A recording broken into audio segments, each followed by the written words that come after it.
नमो वज्रायाण नमो लोहे शब्दसाहूनम् येषु पञ्चनमुक्कारो शब्दपावकनाशनो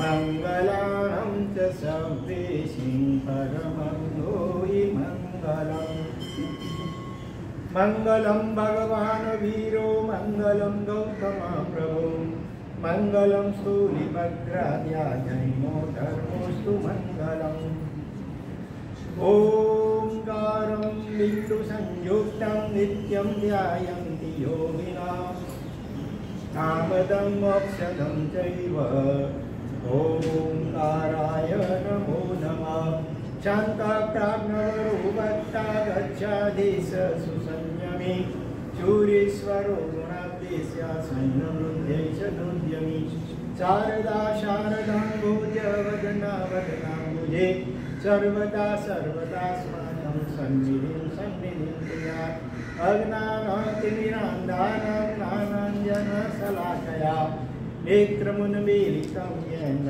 तस्मै श्रीगुरवे लाभार्थी तैयार पचकान कलाकार होम टुबिया बाल सामायिक वचन विचारागार लावना विग्रह प्रचखाई अनरावण सहस्रागण महाकरण सब समायिक गण घोषित ओम ह्रीं नमो नारायण ओम ह्रीं नमो नारायण ओम ह्रीं नमो नारायण ओम ह्रीं नमो नारायण ओम ह्रीं नमो नारायण ओम ह्रीं नमो नारायण ओम ह्रीं नमो Narayan Om Rim Namo Narayana Om Rim Namo Narayana Om Rim Namo Narayana Om Rim Namo Narayana Om Rim Namo Narayana Om Rim Namo Narayana Om Rim Namo Narayana Om Rim Namo Narayana Om Rim Namo Om Rim Namo Narayana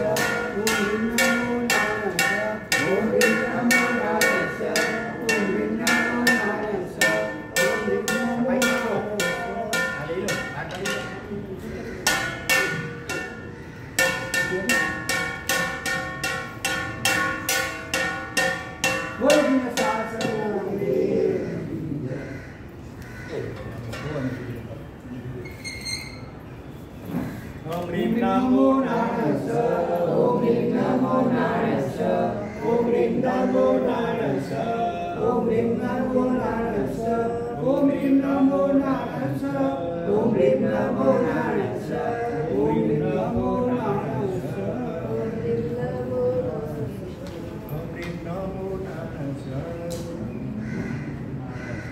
Oh, kenapa lagi ni? મંગલકારી 45 આગમ 7 પ્રવચન શ્રેણી આપણી ચાલુ છે જેમાં આજે 16મો આગમ થયું સૂર્ય પ્રજ્ઞપ્તિ અને પછી વચ્ચેમાં એક 17મું ટ્રેનિંગ રાખી 18મું છે ચંદ્ર પ્રજ્ઞપ્તિ આ બંને આગમો આજે સંયુક્ત રીતે સ્વાધ્યાય થશે અને આગમ વરાવવાનો લાભ અને લાભાર્થી પરિવારોએ વરાવ્યો પૂજન કર્યું અને હવે આપણે ખાસ કમાસના આપીશું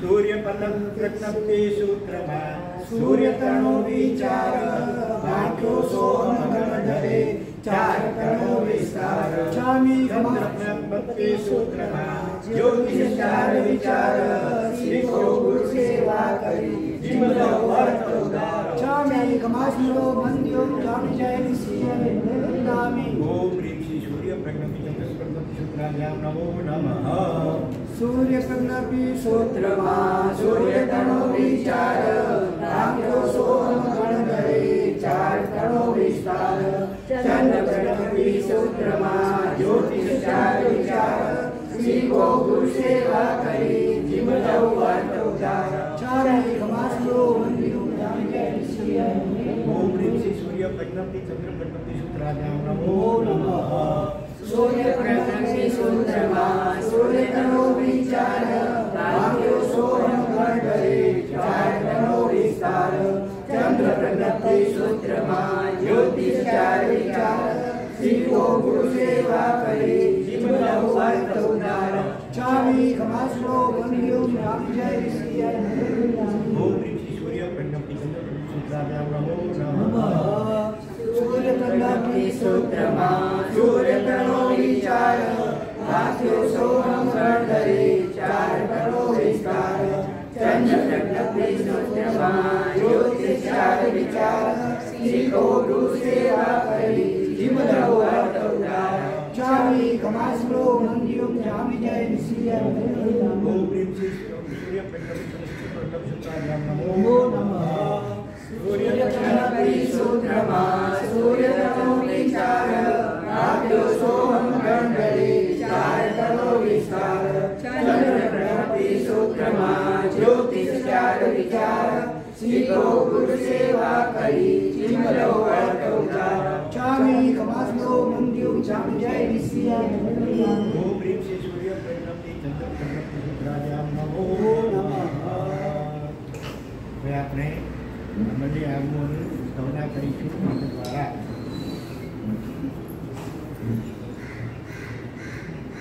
લેતા મને આગમનું નામ દિલ મારું ટૌકા કરે છે કરતા મને ઝીલવાણીનું પાન હૈયામાં પડઘા પડે છે લાખ 84 ફટકી હું આવ્યો પુણ્ય તમારા દર્શન પામ્યો હવે ન રાખો દૂર દિલ મારો નૌકા કરે છે સૂક્ષ્મની કોટના ઘોર અંધારે તાળ અનંતો રહ્યો ગુરુરે આપો પ્રભુ ચરણોમાં સ્થાન દિલ મારો નૌકા કરે છે કરતા મને ઝીનવાણીનું પાન હૈયામાં પડઘા પડે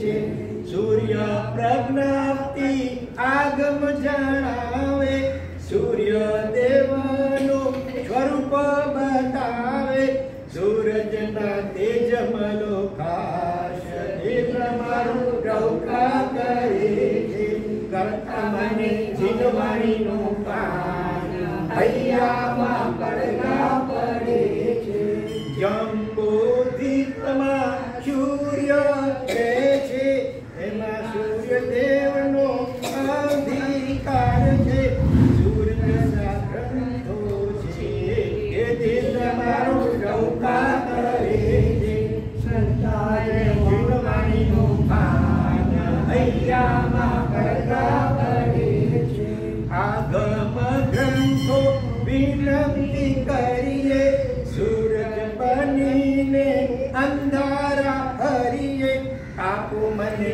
શાશ્વતું ભેજ દિલ મારું ટૌકા કરે છે કરતા મને ઝીનવાણીનું પાન હૈયામાં પડઘા પડે છે આ સૂર્ય પ્રજ્ઞપ્તિ હવે ચંદ્ર પ્રજ્ઞપ્તિનું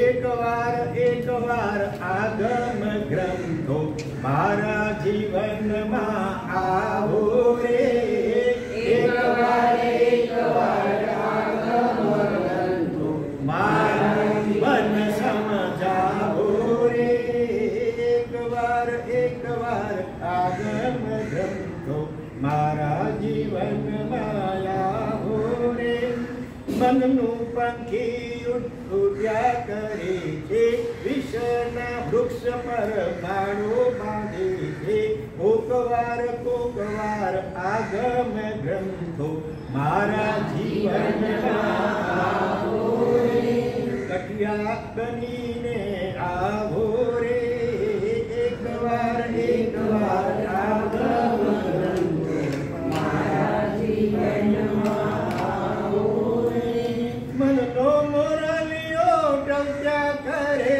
છે કૃપા વૃષ્ટિની ઝંખના કરે છે કોકવાર આગમ ગ્રંથો વાદળ બનીને વરસો રે કોકવાર આગમ ગ્રંથો મારા જીવનમાં આવો મનનો ભૂલ કરમાઈ ગયો છે કશાયોથી જગ દાઈ ગયો છે કોકવાર કોકવાર આગમ ગ્રંથો મડારી બનીને આવો રે એકવાર આગમ ગ્રંથો મારા જીવનમાં આવો રે ચંદ્ર પ્રજ્ઞપ્તિ આગમ જણાવે ચંદ્રદેવનો સ્વરૂપ બતાવે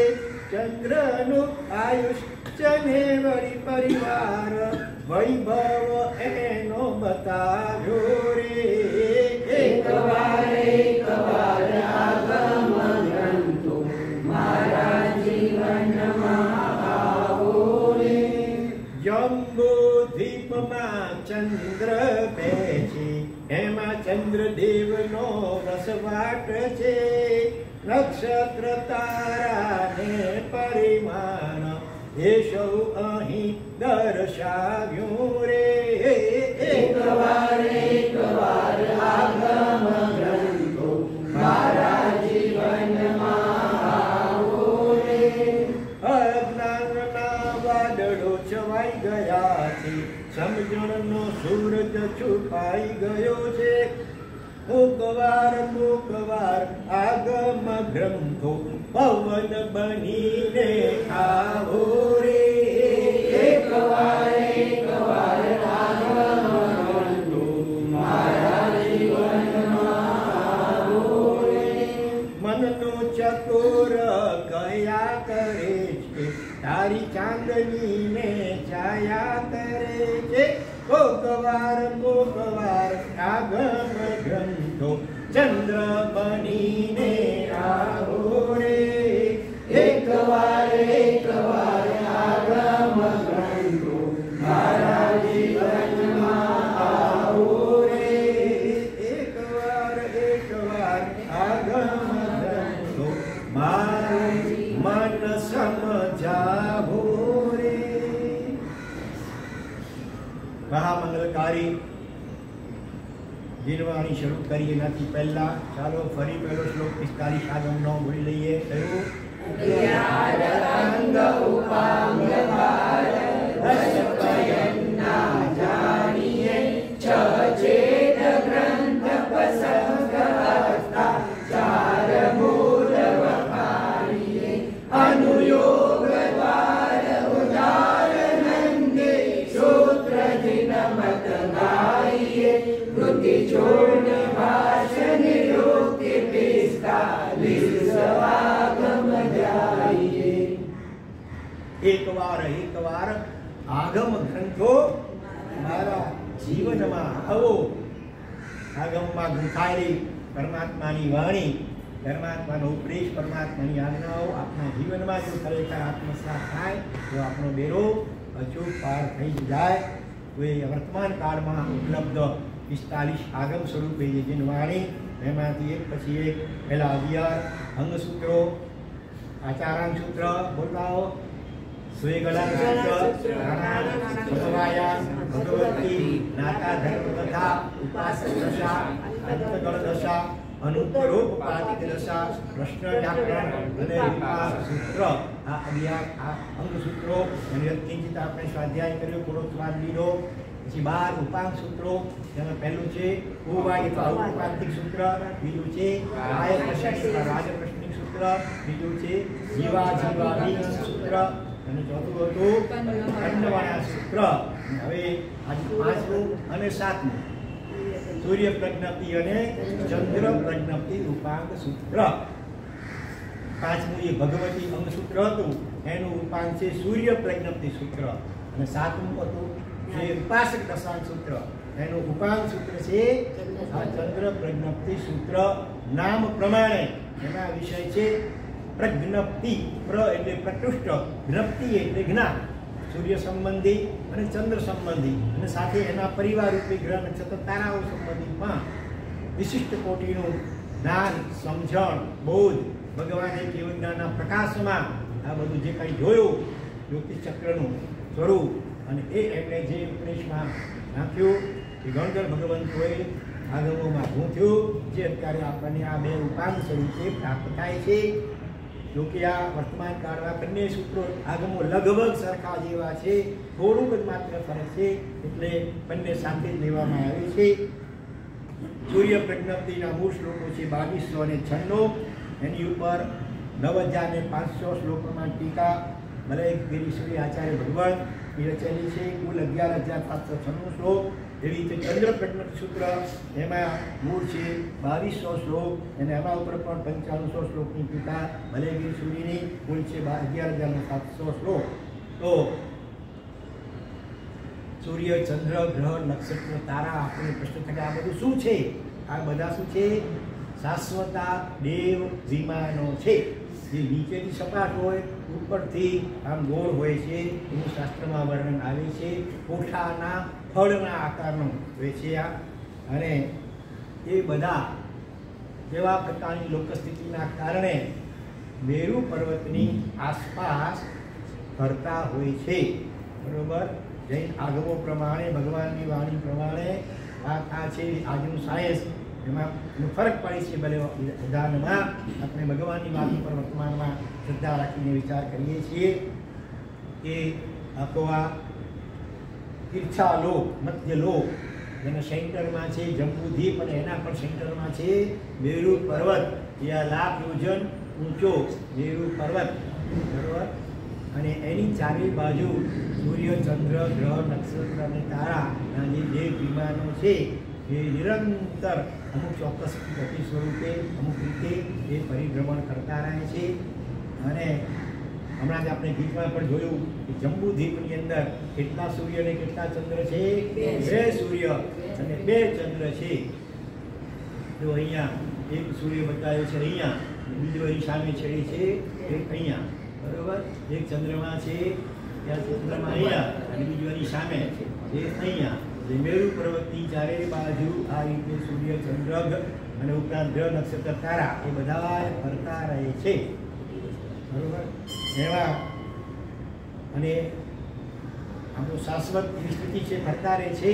પણ છતાં વ્યવહારિક દ્રષ્ટિએ કેટલાક દેવતાઓ એની જાણે હોંશે લાભ લેવા માટે કોઈ હાથી બનીને, કોઈ ઘોડા બનીને, કોઈ સિંહ બનીને, કોઈ બળદ બનીને એ સૂર્યચંદ્રના વિમાનોની નીચે એનો આકાર ધારણ કરી સૂર્ય આપણે હાથી, ઘોડા વગેરેનો, અને એને વહન કરતા હોય છે. પણ એ ન હોય તોય આ તો શાશ્વતા ક્રમ પ્રમાણે એ ચાલતા જ હોય છે. એમાં સૂર્યની નીચે 16,000 જેવો, ચારે દિશામાં 4,000, ચંદ્ર નીચે 8,000, એ ચારે દિશામાં 2,000. આવી રીતે ગ્રહ, નક્ષત્રો, તારામાં આનાથી ઓછા પ્રમાણમાં અને બધા દેવતાઓ હોય છે. તો આને જ કારણે દિવસ, રાત, મહિનાઓ, વર્ષ વગેરે, ઋતુઓનું પરિવર્તન વગેરે વગેરે એ આ કરતું હોય છે.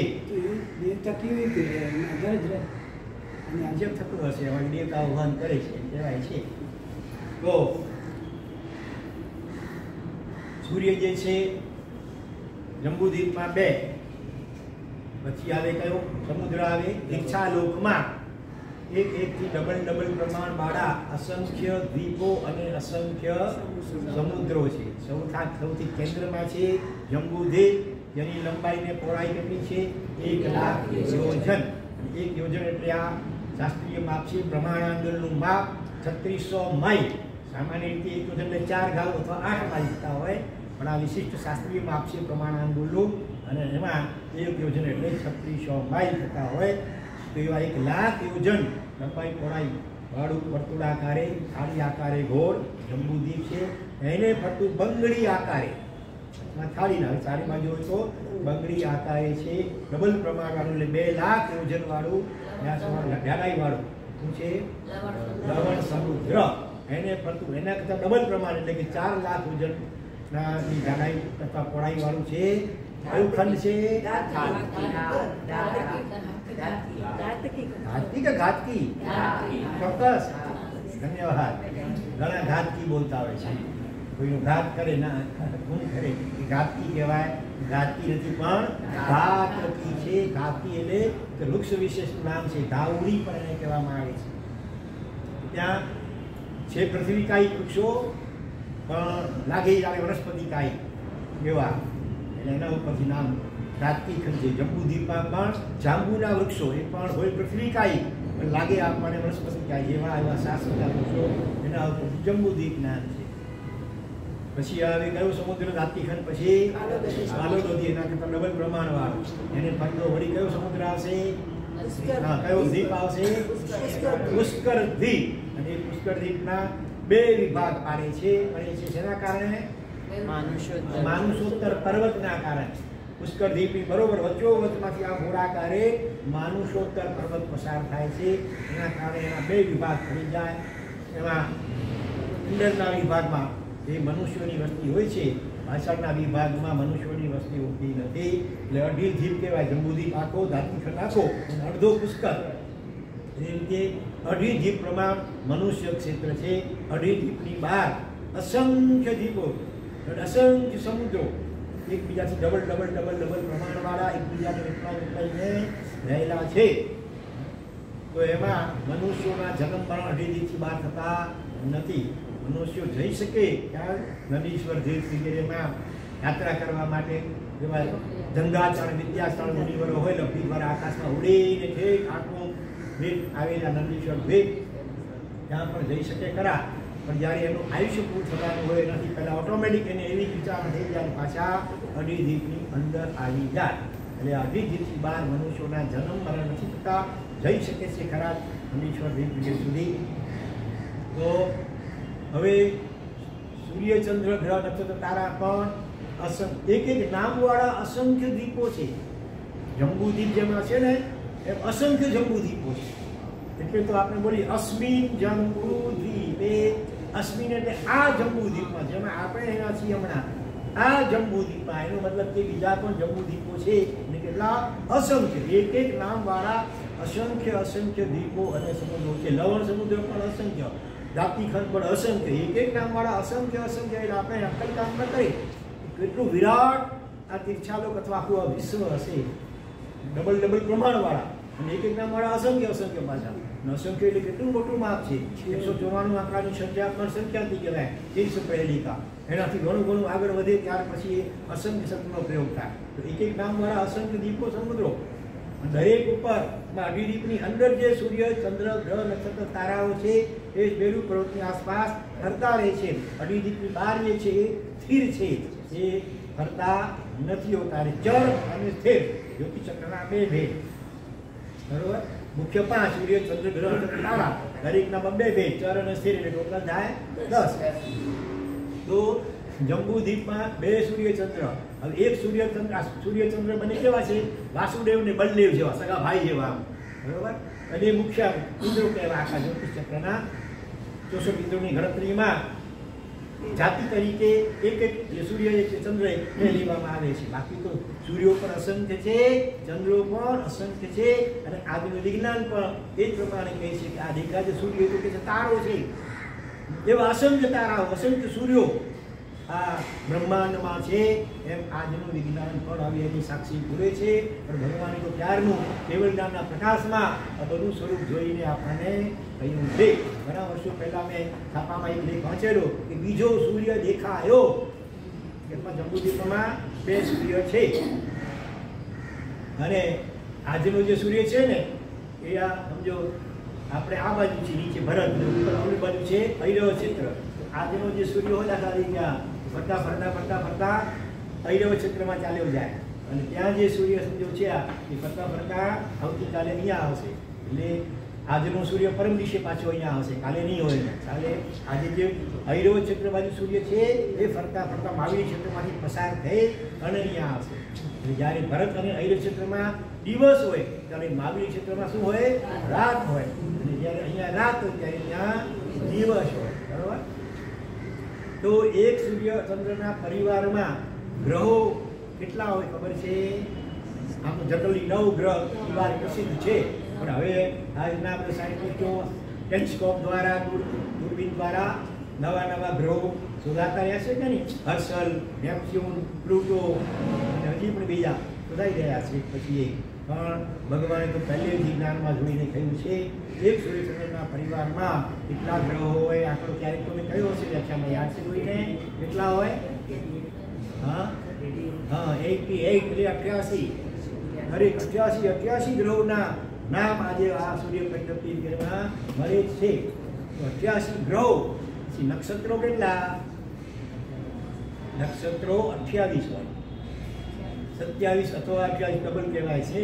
અભિજીત નક્ષત્ર નાનું હોય છે એને ગણ્યો એને સહિત ગણતો 28 તો 27 નક્ષત્રો. અને તારાઓ કેટલા હોય ભલા એક સૂર્યચંદ્રના પરિવારમાં? અસંખ્ય નથી ભાઈ, ચોક્કસ આંકડો છે એનો ફિક્સ. અગાઉ ત્યારે કયો છે યાદ છે કોઈને? 66,000 પછી 900 અને 75. 66,975 કરોડા કરોડ. કરોડ ને કરોડથી ગુણો, જે જવાબ આવે એને કહેવાય કરોડા કરોડ અથવા કોટા કોટી. અને એવા 1-2 કરોડા કરોડ નહીં, 66,975 કરોડા કરોડ તારાઓ એક સૂર્યચંદ્રના પરિવારમાં હોય. તો 2 સૂર્યચંદ્ર હોય તો ડબલ ગ્રહો ડબલ, નક્ષત્રો ડબલ અને તારાઓમાં ડબલ પ્રમાણ જંબુદ્વીપની અંદર. પછી લવણ સમુદ્ર એની ઉપરના આકાશમાં કેટલા સૂર્યચંદ્ર હોય? તો 4 સૂર્ય અને 4 ચંદ્ર હોય. બરોબર? હા, 2 સૂર્યો વચ્ચે લગભગ 1,00,000 યોજનનું ડિસ્ટન્સ હોય અને 2 ચંદ્રો વચ્ચે લગભગ 50,000 યોજનનું ડિસ્ટન્સ હોય. તો 4 સૂર્ય અને 4 ચંદ્ર એ પ્રમાણે બધું ગ્રહ નક્ષત્ર તારાને 4થી ગુણી નાખો એટલા બધા હોય ત્યાં લવણ સમુદ્રની ઉપર આકાશમાં. પછી આવે ધાત્રી ખંડ, એના ઉપર કેટલા હોય? 12 સૂર્ય અને 12 ચંદ્ર. એ પ્રમાણે બધા ગ્રહ નક્ષત્ર તારા પણ સમજી લો. પછી આવે કાલોરધી સમુદ્ર. હવે છે ને હવે કાલોરધીથી માંડી આગળના દ્વીપ સમુદ્રમાં સૂર્યચંદ્રની સંખ્યા જાણવા માટે એક ચોક્કસ પ્રકારનું ગણિત છે કે પૂર્વના દ્વીપ કે સમુદ્રમાં જેટલી સંખ્યા હોય સૂર્યચંદ્રની એને 3થી ગુણવાની પહેલા, અને પછી આગળના સૂર્યચંદ્રોની જે સંખ્યા છે ને એમાં એડ કરવાની, ઉમેરવાની. જો 12 છે ને 12 ને 3થી ગુણો તો કેટલા થશે? 36. એમાં આગળ કેટલા છે? 4 અને 2 બરોબર ને? 6 ઉમેર કેટલા થાય? 42. એટલે 42 સૂર્ય અને 42 ચંદ્ર ત્યાં છે કાલોરધી સમુદ્ર ઉપરના આકાશમાં. હવે આગળ કહો પુષ્કર દ્વીપ તો અર્ધ પુષ્કર દ્વીપ, તો એમાં 43 ને 3થી ગુણો એટલે કેટલા થાય? 126 થાય. અને આગળ કેટલા છે? 12 + 4 + 2 કેટલા થાય? 18. કેટલા થાય? 126 + 18 એટલે 144 થાય. હવે આમ અડધા લેવાના છે, અર્ધ પુષ્કર એટલે 144 અડધા કેટલા થાય? 72 થાય. અર્ધ પુષ્કર દ્વીપની ઉપર 72 સૂર્ય 72 ચંદ્ર. આખા પુષ્કર દ્વીપ ઉપર 144 સૂર્ય ને 144 ચંદ્ર. હવે અઢી દ્વીપનો સરવાળો કરો. અઢી દ્વીપમાં કેટલા સૂર્યચંદ્ર? 2 + 4 + 12 કેટલા થશે? 18. 18 માં 45 ઉમેરો કેટલા થશે? 60. 60 માં 72 ઉમેરો કેટલા થશે? 132. ચંદ્રની પંક્તિ 62, 66, 66. સાથે પૂજામાં તમારે સ્વાદી આવે છે શબ્દો આ 66 આ બાજુ હોય, 66 ઓલી બાજુ, ટોટલ બનીને 132 સૂર્યચંદ્રો. અને એ પ્રમાણે ગ્રહ નક્ષત્ર તારાઓને 132 ગુણો. આટલું જ્યોતિષ ચક્ર આ દ્વીપની અંદર પડાયેલું છે. અને બાકી તો અસંખ્ય દ્વીપો, એક નામવાળા અસંખ્ય દ્વીપો છે, જ્યાં એક નામવાળા અસંખ્ય સમુદ્રો છે. અને આમાં ગણતરી તો ટ્રિપલ વત્તા વળી આગળના ઉમેરો એટલા સૂર્યચંદ્રો આગળના એટલે કેટલા અસંખ્ય સૂર્યો ચંદ્રો. બધા સમુદ્રમાં આપણે પાણી તરીકે ઉત્પન્ન થઈ આવે છે. અત્યારે આકાશમાં કહું છું ને, ક્યાં પાણીમાં આવે છે કે અહીંયા દીવ ત્યાં આવે છે? મુંબઈના દરિયામાં જેટલા સમુદ્ર છે હા એમાં જે પાણી છે હાજી એમાં આપણે પાણીના જીવ તરીકે ઉત્પન્ન થઈને આવ્યા છે. બધે ઠેકાણે અનંત વાત બહુ વિરાટ છે ભૂતકાળ આપણો. અક્કલ કામ ન કરે, આમાં કોઈ આપણા કોમ્પ્યુટર કામ ન કરે. જોઈ જેટલી જગ્યા બાકી નથી કે જ્યાં આપણે અનંતવાર જન્મ મરણ ન કર્યા હોય. 14 રાજલોકમાં સૂર્ય ખાતો સમુદ્ર તો કાંઈ નહીં, 14 રાજલોકો કેટલો વિરાટ છે. એમાં આટલી જગ્યા નથી. સિદ્ધ શિલા સુધાય બાકી નથી, અનુત્તર વિમાન સુધાય બાકી નથી. ત્યાં ભલે દેવ રૂપે નહીં પણ આપણે નિબોધ વગેરે સ્વરૂપે તો જઈ આવ્યા છીએ. ચાલો તો અને સાથે સૂક્ષ્મ પૃથ્વી વાયુ બધા સ્વરૂપે જઈ આવ્યા. પૃથ્વી પાણી વાયુ અગ્નિ. તો આ સૂર્ય ચંદ્ર ગ્રહ નક્ષત્ર અને તારાઓ એમાંથી જે કિરણો નીકળતા હોય ને એ કિરણોની અસર આપણા જીવન ઉપર, શરીર ઉપર, આપણા મન ઉપર અને આપણા જીવનના બીજા પર વ્યવસાય વગેરે વગેરે અનેક બાબતો ઉપર એની અસરો પોઝિટિવ અથવા નેગેટિવ થતી હોય છે. એ જૈન શાસ્ત્ર પણ સ્વીકારે છે કે નહીં? બોલો જો એટલે શું લાગે? હા, સ્વીકારે છે. એને માટે દાખલો કયો? સુપ્રસિદ્ધ દાખલો જે કલ્પસૂત્રમાં તમે દર વર્ષે સાંભળો છો એક વાત. હા, ચાલો ભાઈ બરોબર, એ તો વિદ્યા લબ્ધિ થઈ, પણ એની અસર આપણા જીવન ઉપર થતી હોય. સૂર્ય ચંદ્ર ગ્રહ નક્ષત્ર તારાઓમાંથી જે કિરણો નીકળતા હોય, જે રેસ, એની અસર આપણા શરીર, મન અને જીવનની બીજી અનેક બાબતો ઉપર થતી હોય છે. એ વાત જેના ઉપરથી સાબિત થાય? કલ્પસૂત્રમાં ભગવાન મહાવીર સ્વામીના જીવન ચરિત્રમાં એક વાત આવી છે. છેલ્લે ભગવાન જ્યારે નિર્વાણ પામતા હતા એ વખતે ઇન્દ્ર મહારાજા ભગવાનને વિનંતી કરે છે કે ભગવાન, આપની જે જન્મ રાશિ છે ને, રાશિ કઈ ખબર છે ભગવાનની મહાવીર સ્વામીની? સિંહ રાશિ નહીં હો, આમ તો મ અને ટ બે અક્ષરો સિંહ રાશિના કહેવાય. 24 તીર્થંકરોના જે નામ છે ને એમના એ જન્મ રાશિ પ્રમાણે નથી પડ્યા, પણ અલગ અલગ ઘટનાઓના આધારે પડેલા છે. તો અહીંયા કન્યા રાશિ, ભગવાન મહાવીર સ્વામીની રાશિ છે કન્યા, નક્ષત્ર છે ઉત્તરા ફાલ્ગુની. તો આપણું જે જન્મ નક્ષત્ર, સવા બે નક્ષત્ર એક રાશિ થાય, તો આપણું જન્મ નક્ષત્ર ઉત્તરા ફાલ્ગુની અને રાશિ તો છે એટલે સિંહ કન્યા રાશિ. એની અંદર 2000 વર્ષની સ્થિતિ વાળો લાંબો એવો એક ભસ્મ રાશિ નામનો ક્રૂર ગ્રહ.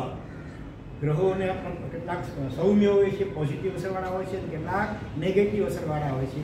દરેકનો સ્વભાવ અલગ અલગ હોય. તો એ ક્રૂર જેનો સ્વભાવ છે એવો 2000 વર્ષ એક રાશિમાં રહેનારો એવો ભસ્મ રાશિ ગ્રહ એ પ્રવેશ કરી રહ્યો છે. અને એના કારણે આપે સ્થાપેલું શાસન, જીન શાસન, એને ઘણું બધું નુકસાન થઈ શકે એમ છે. માટે કૃપા કરીને આપનું આયુષ્ય 2 ઘડી કેવું થોડું વધારી નાખો, તો આપની હાજરીના પ્રભાવે એના ગ્રહની જે અસર છે ને એ કાં દૂર નષ્ટ થઈ જાય અથવા બહુ જ ઓછી થઈ જાય. કૃપા કરીને આવું કરો. એ રીતે ઇન્દ્ર મહારાજાએ વિનંતી કરી. આ વિનંતી સાબિત કરે છે કે એ ગ્રહની અસર ભગવાન ઉપર, ભગવાને સ્થાપેલા શાસન ઉપર, ભગવાન તો ભલે ચાલે જશે મોક્ષમાં પછી પણ આપણા શાસન ઉપર થવાની છે. એનો મતલબ એ થયો કે ગ્રહો વગેરેના કિરણોની અસર આપણા જીવનના અલગ અલગ અનેક આપણા ફેક્ટરો ઉપર પડતી હોય છે. અને એ વાત કોઈ હંબગ નથી, જ્યોતિષ શાસ્ત્ર હંબગ નથી, પણ એના તલસ્પર્શી જાણનાર આ કાળમાં અતિ વિરલ, બહુ જ ઓછા, મારે નહીં મળે એમ કહીએ તો ચાલે. 100% તો ફરકથન કહી શકે એવું તો અત્યારે ન મળે એમ કહી શકીએ, પણ 50-60% જેટલું કહેનારા પણ બહુ ઓછા મળે. સાવ નાશ નથી, બરોબર. જ્યોતિષ ચક્ર અથવા એની અસરો હોય છે, આપણે જાણીએ છીએ. ચાલો બીજા એક મહાન શાસન પ્રભાવ થઈ ગયા. સંકેત સડસડીની સજ્જાએમાં 8 પ્રકારના શાસન પ્રભાવકો કયા છે? એમાં એક છે નિમિત્તજ્ઞ, નિમિત્ત શાસ્ત્રને જાણનાર. નિમિત્ત શાસ્ત્રના 8 અંગો છે, એમાં જ્યોતિષ પણ એક એનું અંગ છે. અને એમાં જે નિષ્ણાત હોય અને એના દ્વારા વિશિષ્ટ સચોટ ફળ કથન કરવા દ્વારા જે શાસનની પ્રભાવના કરી શકે એવા મહાપુરુષોને પણ શાસન પ્રભાવ થયા. તો એવા એમાં કયો દાખલો આવે છે ખબર છે? કયા મહાન આચાર્ય ભગવંતે સચોટ ફળ કથન કર્યું? બીજા કોઈ કે જે કર્યું હતું ને એ આયુષ્યનું 7 દિવસ કીધું. એક નામ શું પણ? ભદ્રબાહુ ને ભદ્રબાહુ સ્વામી વરાહમિહિરે કહ્યું કે ભાઈ 100 વર્ષ રાજાને ખુશ કરવાતા મૂકવો એને અને ઇનામ મેળવવું હતું. એટલે એણે ગપ્પું માર્યું કે 100 વર્ષ જીવશે. પછી ભદ્રબાહુ સ્વામી નથી ગયા. પછી રાજાએ બોલાવ્યા, કારણ પૂછ્યું કે ભાઈ એ રીતે વધામણી આપવા આવી, માત્ર 7 દિવસ તમારા ઘાસનું આવ્યું, કેટલું ડિફરન્સ. બોલા એ તો રાજાની ઇનામ મેળવવા માટે ગપ્પું માર્યું હતું, પણ આ પકડાઈ ગયા. અને પછી કઈ રીતે શેનાથી મૃત્યુ થશે એ શુદ્ધાંત પણ કહી દીધું કે બિલાડીના નિમિત્તથી. રાજાએ બધી બિલાડીઓ બહાર નગર બહાર કરાવી દીધી, રાજ્ય બહાર. તોય આખરે બિલાડીના આકારના મોઢાવાળો આગળીઓ હોય એ બાળક ઉપર પડે છે. આમ બાળક નીચે ખોરામાં બેઠો તો બાળક ઉપર પડે છે અને એનું મૃત્યુ થાય છે. આટલું સચોટ પરકથન આ જ્યોતિષના આધારે કહી શકાતું હતું. પછી પણ બીજું પરકથન ભદ્રબાહુ સ્વામીએ કહ્યું, જે વરામીએ કહ્યું હતું ને એમાં એના કરતાં થોડું જુદું કહ્યું. શું કહ્યું ખબર છે? યાદ આવે છે કોઈને? એ અમુક દિવસે આટલા વાગે આકાશમાંથી આટલા વજનનું એક માછલું, વરસાદની સાથે આકાશમાંથી માછલું પડશે, બરોબર? અને એણે એક વર્તુળ દોર્યું, આની વચ્ચોવચ આટલા વજનનું એ માછલું આકાશમાંથી પડશે.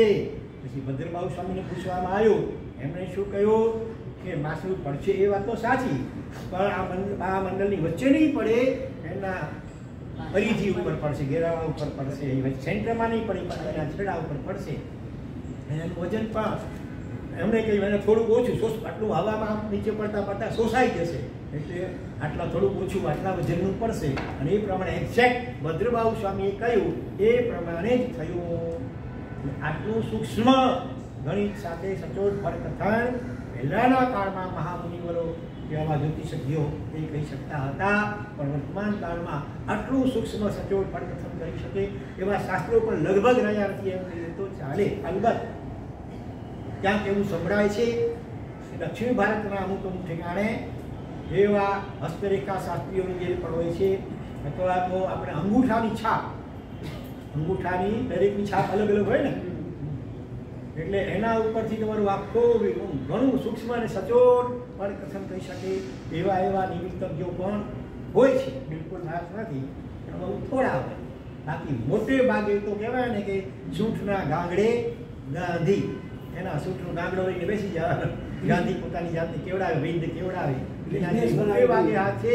અને સાથે કહેવાય છે કે લોભિયા હોય ત્યાં ધુકારા ભૂખે મરે નહીં. મોટે ભાગે ભૂખ પાક ઉપર બેઠા હોય એમાં લોકોલા, હા, પાંજરામાં પોપટ પૂરેલો હોય અને સામે કેટલા કાર્ડ મૂકેલા હોય, હા, ગરીબ લોકો બિચારા અભણ હોય, બધા દોડે વળે, અને એક બકરી બે કરી લે, બીજી બે બધી કરતી આવે, અમુક રૂપિયા લે અને સાથે પોપટને બહાર કાઢે અને પોપટ પછી જે કાર્ડ ગુડામાં લે, બસ એમાંથી એને આધારે પરકથન કે એમાં કંઈ જાદુ દમ હોય નહીં. અથવા તમે જે કાંઈ આ છપાઓમાં કે વાંચતા હોય તમારું કંઈ રાશિનું એ બધા ઉપર સલાહ હોય, એમાં કંઈ જાદુ દમ હોય નહીં. એટલે એમાં ટાઈમ બહુ વેસ્ટ કરતા નહીં, ટાઈમનો વેસ્ટ અને ઓલામાં પૈસાનો વેસ્ટ પોકેટનો કરતા નહીં. અને નેગેટિવ લખેલો તો આખો દિવસ બિચારો ઓલામાં નેગેટિવમાં અને મોટે ભાગે તમને ખુશ કરવા માટે તમે સારું સારું જ વધારે કે ગોળ ગોળ વાતો એવી હોય કે બે અર્થ નીકળતા હોય, છટકબારી એ લોકો રાખતા હોય પોતાની જાત માટે. એટલે એવા જ્યોતિષના ચક્કરમાં બહુ પડવા જેવું આ કાળમાં નથી જ. અને જ્યોતિષશાસ્ત્રને આપણે ત્યાં પાપશ્રુત 29 પ્રકારના પાપશ્રુત કૃતજ્ઞા 29 પ્રકારના શાસ્ત્રોને પાપશ્રુત શાસ્ત્રો કયા છે. મારા શ્રવણ સૂત્રની અંદર આવે છે 29 પાવ શુવ પ્રસંગે 29 પ્રકારના પાપ શાસ્ત્રો. એમાં જ્યોતિષને પણ મૂકેલો છે. આમ જ્યોતિષમાં આની અસર હોય છે એ સ્વીકારે છે આગળ. તો બસ સૂર્ય પદ્ધતિ જન્મની આટલું બહુ વિસ્તારથી આની અંદર વર્ણન કર્યું છે આ બધા એનું. એમાં 20 ચેપ્ટરો છે મુખ્ય, એટલે પ્રાવૃત કહેવામાં આવે. એક ચેપ્ટરને ક્યાંક અધ્યયન કહેવામાં આવે, ક્યાંક અધ્યાય કહેવામાં આવે, ક્યાંક પ્રતિપત્તિ કહેવામાં આવે. અહીંયા પ્રાવૃત શબ્દ જે મુખ્યત્વે પૂર્વમાં વપરાતો હોય છે, આ પૂર્વમાં આટલા પ્રાવૃત છે વગેરે વગેરે. અહીંયા આ સૂર્યચંદ્રની પ્રગતિમાં પણ 20 પ્રાવૃત. એમાં 3 પ્રાવૃત એવા છે કે એમાં ઓલી પેટા પ્રાવૃત, પ્રાવૃત કહેવાય, પેટા ચેપ્ટર 3. કોઈમાં 8, કોઈમાં 3, કોઈમાં 20 પેટા ચેપ્ટરો. અને આવા બધા પ્રાવૃતો આ સૂર્યચંદ્ર પ્રજ્ઞપ્તિ સૂત્રમાં કહેલા. એટલે ઘણું વિસ્તારથી આ બધી વાતો કહેલી છે. આ ગણિતાનુયોગનો વિષય છે.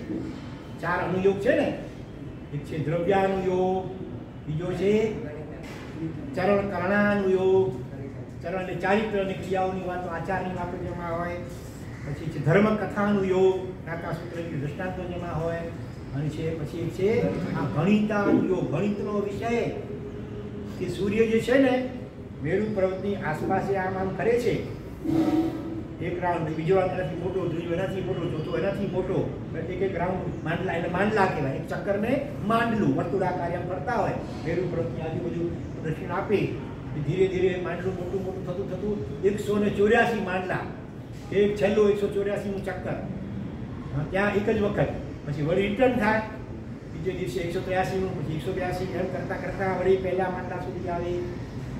એ રીતે 100 ને છેલ્લા માંડલા પર એક જ વાર હોય, એટલે 183 ડબલ કરો તો 366.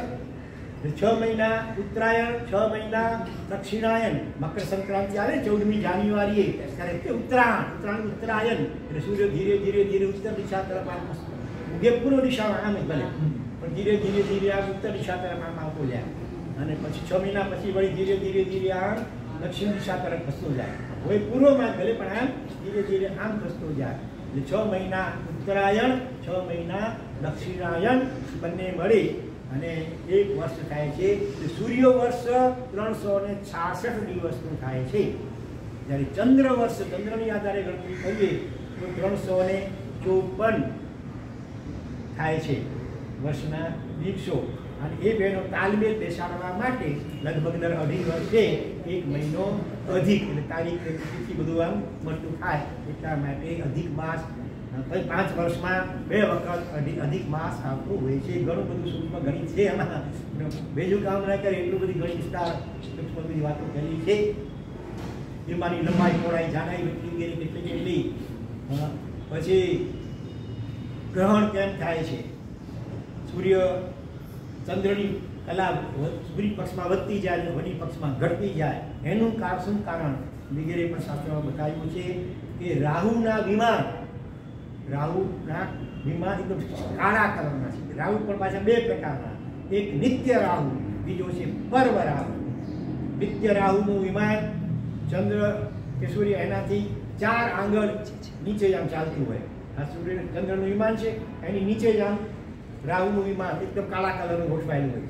એ સૂર્ય પક્ષમાં ધીરે ધીરે આમ હટતું જાય, એટલે એક એક કળા એની ખુલતી જાય, વળી પક્ષમાં રિવર્સમાં પાછું જાય, એટલે એક એક કળા એની આવરાતી જાય, ઢંકાતી જાય. આ રીતે ચંદ્રની કળામાં જે વધઘટ થાય છે એ આ નિત્ય રાહુના કારણે. અને જે ગ્રહણ થાય છે એ પર્વ રાહુ, પર્વ ક્યારે કેટલાક મહિને કે વર્ષે જે આવે સૂર્ય અને ચંદ્રની નીચે, એ કહેવાય છે નિત્ય પર્વ રાહુ. તો ચંદ્ર રાહુ ક્યારેક 6 મહિને પણ આવે, 6 મહિનામાં પણ એક ગ્રહણ થાય ચંદ્ર ગ્રહણ, અને ક્યારેક 42, વધુમાં વધુ 42 મહિના પણ લાગી શકે ચંદ્ર ગ્રહણનું ઠેકાણ. એવી રીતે સૂર્યનું ગ્રહણ ક્યારેક 6 મહિને ઓછામાં ઓછો, અને વધુમાં વધુ 48 વર્ષે આવે, એવું પણ બની શકે, બરોબર. બાકી બધા મધ્યમ. તો આ બધું ગણિત પણ છે. ચંદ્રને મૃગાંક કેમ કહેવામાં આવે છે? ચંદ્રમાં જે ચિહ્ન છે ને, અલગ અલગ માન્યતાઓ છે. ઘણા બી ડોશીમાં રેટીઓ કાઢે છે એની અંદર, નાના બાળકોને એમ સમજાવવામાં આવે કે મહળના આકારના એના ઉદ્ગલો કેટલાક હોય છે ત્યાં, એના કારણે મૃગ એટલે હરણ, અંક એટલે ચિહ્ન, હરણ જેવા ચિહ્નવાળા ઉદ્ગલો ત્યાં હોય છે. એના હરણ પોતે નથી જાય ત્યાં, પણ હરણના આકાર જેવા ઉદ્ગલો હોય છે, એટલે મૃગાંક પણ એને કહેવામાં આવે છે. અને સૂર્યને માટે આદિત્ય શબ્દ વપરાય છે. આદિ એટલે શરૂઆત, દિવસની શરૂઆત, મહિનાની શરૂઆત, વર્ષની શરૂઆત, યુગની શરૂઆત, ઉત્સર્ગની અસરની શરૂઆત, બધું સૂર્યના આધારે એમ થતું હોય છે. એટલા માટે એને આદિત્ય પણ કહેવામાં આવે છે. પુરાણોમાં તો કહેવાય છે કે અદિતિનો પુત્ર એટલે આદિત્ય, માતાનું નામ અદિતિ, જમ્યમ. અને હમણાં આપણે દુહા બોલ્યા ને, એમાં હકીકતમાં સૂર્ય તળો લખ્યું છે, આમાં છે યમુના જનક વિચાર. સૂર્ય પ્રજ્ઞપ્તિ સૂત્રમાં સૂર્ય તળો વિચાર છે ને, એ તો મેં લખ્યું છે. હકીકતમાં આમાં શ્લોકમાં છે યમુના જનક. યમુના જનક એટલે પિતા, યમુના નદી દેવી એનો પિતા. એ રીતે પૌરાણમાં ઘણી વાર પ્રસિદ્ધ હોય ને એવા તો લોકમાં વ્યવહારમાં પણ કેટલી પ્રક્રિયા ચાલતી હોય, એટલે એ રીતે અહીંયા મુકાયો છે. હકીકતમાં તત્વમ કેવલી ગમ્યમ. તો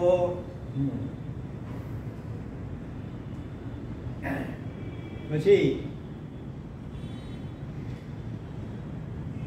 પ્રતિકૂળ અસરો હોય એને દૂર કરી શકાય ખરી. ગ્રહો છે ને ઇન્ડિકેટર છે. ઇન્ડિકેટર એટલે સૂચવનારા કે અમુક સમય પછી તમારા જીવનમાં આવી કોઈ પ્રતિકૂળ ઘટના સર્જાવાની શક્યતા છે એમ આપણને ગ્રહોની જે ગોઠવણ થયેલી હોય એ સૂચવે છે કે કોઈ ઘાત આવવાની છે કે ઘણી મોટું નુકસાન થવાનું છે, માટે તમે સાવધાન થઈ શકો અગાઉથી.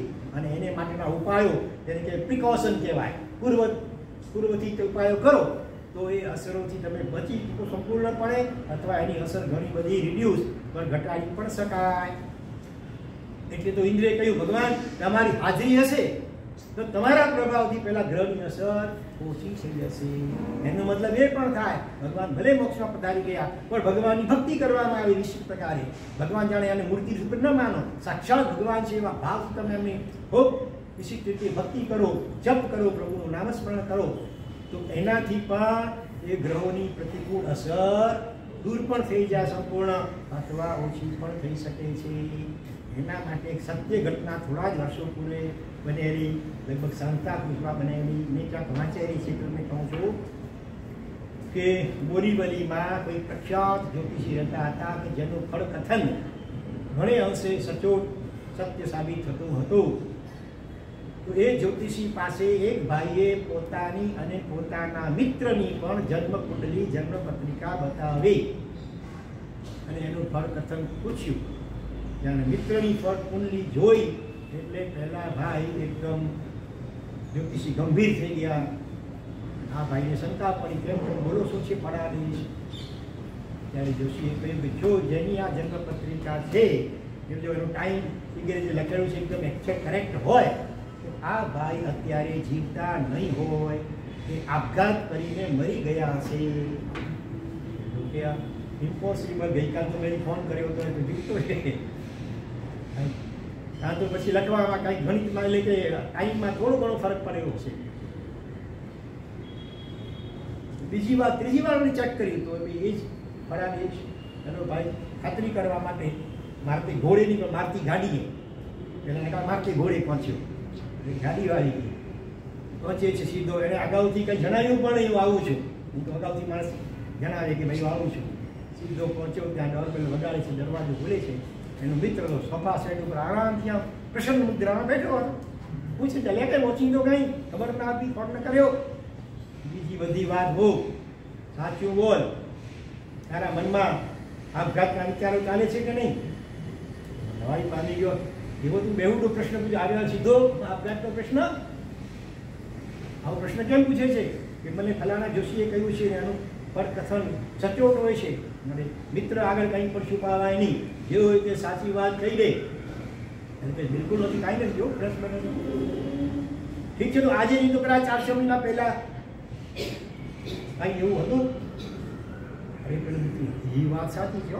આજથી 6 મહિના પહેલા પહોંચી તો એવી નાના ભીડમાં આવી ગયો કે જેને કારણે લેણદારો લાવ લાવ કરતા હોય અને આબરૂ બચાવવા માટે બીજો કોઈ ઉપાય સૂચ્યો નહીં. એટલે તે મેં આપઘાતનો વિચાર અને તૈયારી પણ કરી લીધી હતી. એ વાત સાચી છે. મોર થૂ એક ઝેરી પદાર્થ આવે છે, એનું પાણીમાં ઉગાડી લિક્વિડ બનાવી અને હું ઘટઘટાવી જવાનો હતો. જો હાથમાં ઉપાડ્યો તો ખરો, ત્યાં મને એક સદબુદ્ધિ સૂચી કે મરવું તો છે. શાસ્ત્રકારો ના પાડે છે આપઘાત કરવાની. આપઘાત કરનાર મોટે ભાગે ભૂત પ્રેત એની હલકી યોનીમાં ઉત્પન્ન થાય, ત્યાં પણ બહુ રીબાતા અને પીડાતા હોય. તો લાવ છેલ્લે એકવાર ભગવાનની ભક્તિ તો કરી જાઉં, પછી મરવા બીજો ઉપાય તો મરવાનું છે. એકવાર ભગવાનની ભક્તિ મન મૂકીને કરી લઉં. એટલે પેલો ગ્લાસ હતો ત્યાં ખૂણામાં છુપાવી દીધો ઘરમાં, અને નાઈ હોય પૂજાના વસ્ત્રો પહેરી નિરાશ્રમાં જાય છે. અને હવે થોડી ક્ષણો બાદ તો મરવાનું છે. તે વખતે ભગવાન સાથે જે ટોક વિથ ગોડ, પ્રભુ સાથે વાતચીત, પ્રભુની વાતો આપણે કરી, પ્રભુ સાથે વાતો કરી. કઈ ભાષામાં ભગવાન સાથે વિચારમ ભગવાન જીવન છે મૂર્તિ નહીં, સાક્ષાત એવા ભાવથી બધી વાતો કરે છે ઘણી વાર સુધી. પહેલા અંગ પૂજા, અગ્ર પૂજા કરીને ભાવ પૂજા અને પછી ટોક વિથ ગોડ. એટલે એ ભગવાન સાથે કાલી ગયેલી ભાષામાં વાતો કરતા ઘણો એવો સમય પસાર થઈ ગયો. બપોરના 12 વાગ્યાનો સમય થવા આવી ગયો. 3 કલાક લગભગ નીકળી ગયા. પછી અચાનક ખ્યાલ આવ્યો પેલો હા નહીં પહોંચ્યા હતા ને જ્યારે દેરાસરમાં, ત્યારે લગભગ 11:30-12નો સમય થયો હતો. એટલે પૂજારી દેરાસર બંધ કરવાની તૈયારી કરતો હતો. ત્યાં પહેલા ભાઈએ કહી, ભાઈ જરા થોડીક વાર થોપ મારી ભગવાનની પૂજા કરવા દે. પૂજારી ભલા સ્વભાવનો હતો, ચેક કાંઈ વાંધો નહીં, તમે નિરાંતે પૂજા કરો, ઉતાવળ કરતા નહીં. અને પછી આ 3 કલાક નીકળી ગયા. બપોરના 2-3 વાગવા આવ્યા હશે. હવે ખ્યાલ આવ્યો આ ભાઈને કેટલી લીનતા આવી ગઈ હશે. શાસ્ત્રકારો આ દાખલો આપીને કહે છે, ગૃહિક ઇવ કેશેષુ મૃત્યુના ધર્મમ આચરે. ધર્મનું આચરણ કેવી રીતે કરો? જ્યારે મૃત્યુ લઈ યમરાજ આમ ચોટલી પકડીને આમ તૈયાર બેઠો છે, હમણાં જ આમ ખેંચી લેવાનો છે. થોડી ક્ષણ તમને આપી છે તો એ વખતે કેવા આમ તમે એકાગ્રતાથી નવકાર ગણો, પ્રાર્થના વગેરે કરો. એવી એકાગ્રતાથી તમે ધર્મ આચરણ કરો. વિદ્યા અભ્યાસ કરવો હોય ત્યારે અજર અમર અવિનાશ આત્મા શાશ્વત છે, નિત્ય છે, ધ્રુવ છે, એવા ખ્યાલથી અભ્યાસ કરજો. નહીં તો એમ મરી જવાનું છે તો શું કામ ભણવાનું આવે? ધર્મ આચરવો હોય ત્યારે મૃત્યુ બિલકુલ આમ ગમે તે ક્ષણે દેરાસરમાં પણ આવી શકે. કેટલા દાખલાઓ બને છે. શત્રુંજય ગિરિરાજના દરબારમાં, શત્રુંજય ગિરિરાજ ચડતા કે ઉતરનામાં, ગામના દેરાસર જે ઉપાશ્રયમાં, હરિશોર જેવા દિવસોમાં વ્યાખ્યાન સાંભળતા ઘડી પડ્યા. રસોડામાં ચાય પીતા બાથરૂમને સંડાસમાં ઓચિંતો આવી જાય છે. કાંઈ ઘરે પીછેની. એટલા માટે આ રીતે ધર્મ કરવો જોઈએ.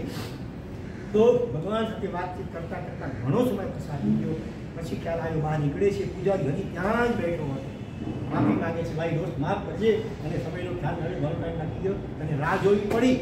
પૂજારી ગડગડો થઈ ગયો કે છે તમે માફી ન માગો. જો હું તો વર્ષોથી અહીંયા ભગવાનની પૂજા સેવા કરું છું. ઘણા બધા ભક્તોને બને કહેવાય ભ ત.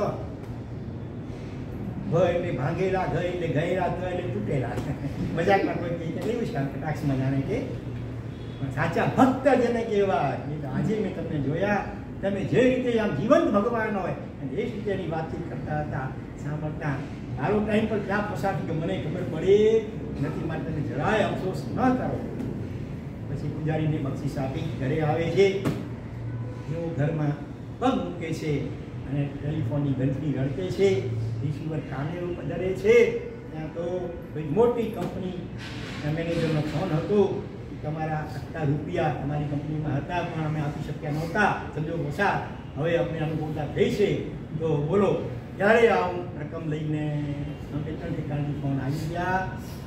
એટલે હવે આપઘાત કરવાનું નિમિત્ત ટળી ગયું. બરોબર ને? એટલે કેટલીક વાર એવું બને.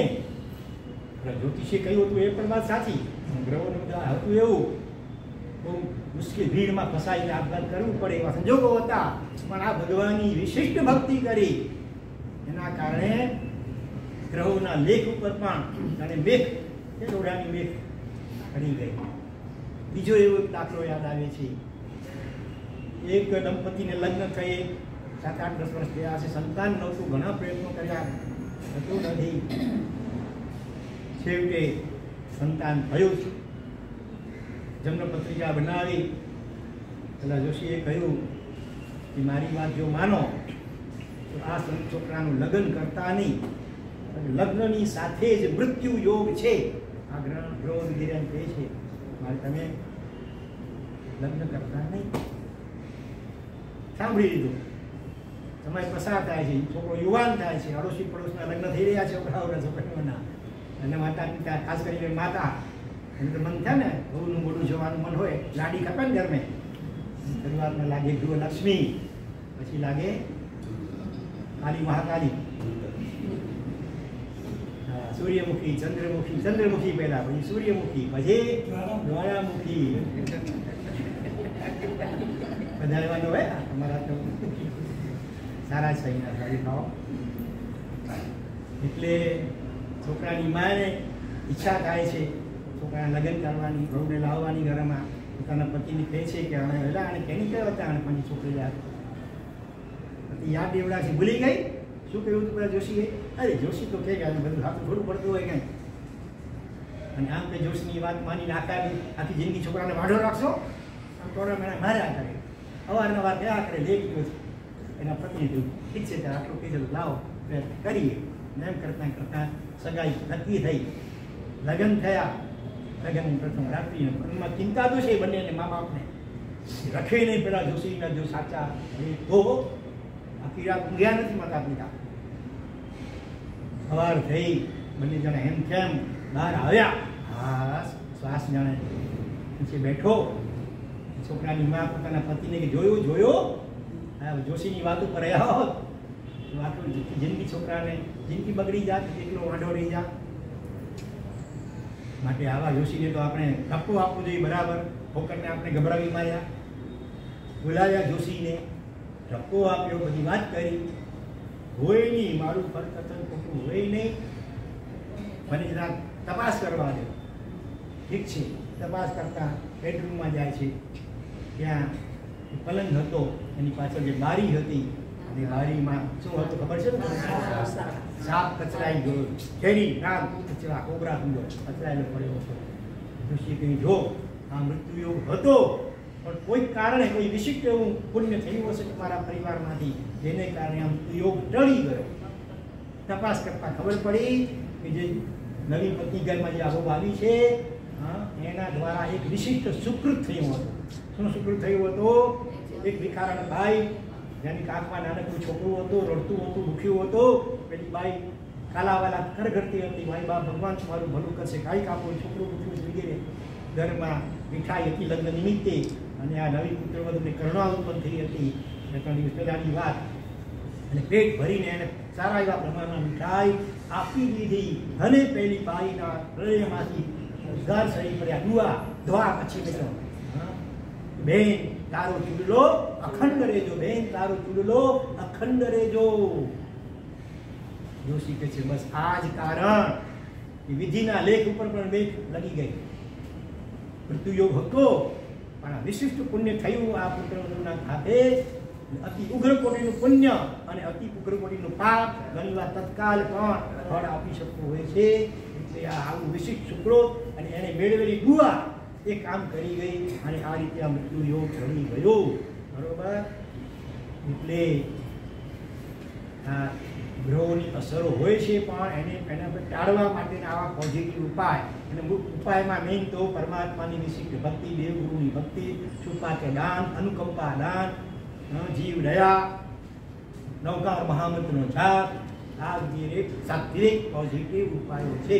બીજા આડા અવડા ઉપાયોમાં બહુ પડવું નહીં. કેટલાક વિભાગોમાં જોશી પાસે જાઓ, હજારો રૂપિયા પડાવી લે, તમે જાપ કરશો તમારો, અને જાપ ઈ કરીને ફળ આપણને મળે. એના કંઈ બાબુ માલ હોતો નથી. જાપ પણ કરે છે કે નથી કરતો, કોણ જોવા જાય છે? એટલે આવા અંધવિશ્વાસમાં પણ તણાવા જેવું નથી. બસ આપણે પુણ્ય કાર્ય કરતા રહીએ, ભગવાનની દેવગુરુની ભક્તિ, ધર્મની આરાધના, તપ તપ વગેરે થાય તો કરતા રહીએ, એટલે ઓટોમેટિક એ કર્મો ઓછા થતા જશે, દૂર થતા જશે.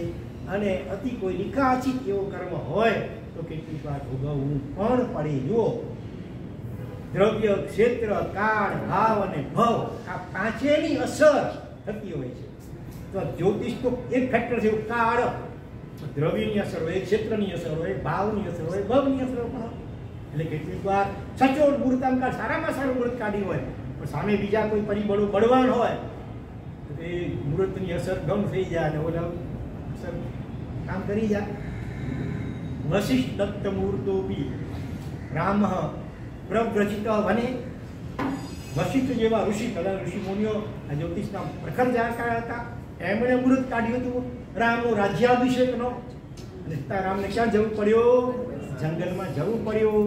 તો પછી આ ખોટું જ્યોતિષ? ખોટું નહીં. એ વખતે બીજા પરિબળો કામ કરી ગયા. આપણે ત્યાં પણ કહ્યું છે ને કે 5 કારણો ભેગા થાય ત્યારે કોઈ પણ કાર્ય થાય. એમાં ભાગ્ય, લક્ષ્ય, નસીબ એક છે કારણ. એમાં શું છે બીજા કારણોમાં? કાળ, કાળમાં શું? સમય, સ્વભાવ, ભવિતવ્યતા, ભાવિ ભાવ કે નિયતિ, આ બધા પણ કારણ હોય છે. ક્યારેક સારામાં સારું મુહૂર્ત જોઈને કામ કર્યું હશે તો નિષ્ફળતા મળે તો મુહૂર્ત ખોટું નથી, જ્યોતિષ ખોટું નથી.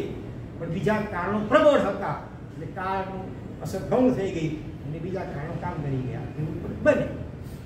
બાકી જ્યોતિષને તો માનવામાં તો આવે છે એટલા જ માટે આગળ જતા હવે 10 પયણના જ્યારે આવશે એમાં એક પયણ છે ગણી વિદ્યા. ગણી એટલે આચાર્ય, ગણના એક ગણી અને એની વિદ્યા. હવે આ બધું આવશે, નિમિત્ત શાસ્ત્ર ને જ્યોતિષ શાસ્ત્ર બધું આવશે, પણ એ અધિકાર કોનો હોય? આચાર્ય આદિનો હોય, ગીતાર્થનો હોય, જેની બુદ્ધિ ઠરેલ હોય, જે તીવ્ર વૈરાગ્યવંત હોય, સંદિગ્ન હોય અને ગુરુ ભગવંતના આશીર્વાદપૂર્વકની અનુજ્ઞા મળેલી હોય એ જ્યોતિષનો અભ્યાસ કરી શકે. એ સિવાય અપરિપક્વ અવસ્થામાં જો અભ્યાસ કરવામાં આવે તો બારોબાર નુકસાન થવાની પણ શક્યતા રહેલી છે. માટે જ આને પાપ શાસ્ત્ર પણ કહ્યું છે. લક્ષી જાય જરાક લોકોને ખબર પડે કે આ ફલાણામાં પત્રિકા જુએ છે ને પત્રિકા જુએ છે ને લાઈન લાગે ન લાગે, એમાં કામનું બેસું ડાળું પડવું થોડું ઘણું કંઈ સાચું પડવા લાગે તો જુઓ મજા પછી તો એવી લાઈન લાગે કે મહારાજને પોતાની આરાધના દૈનિક જે હોય કરવાનો ટાઈમ પણ મળે નહીં અને એમાં ને એમાં ક્યાંક લપસી પણ જાય. પછી તો સજાતી આવે, વિજાતી આવે ને એમાં પછી જીવ લપસી જાય અને એવા ઘણા દાખલા બનતા પણ હોય છે.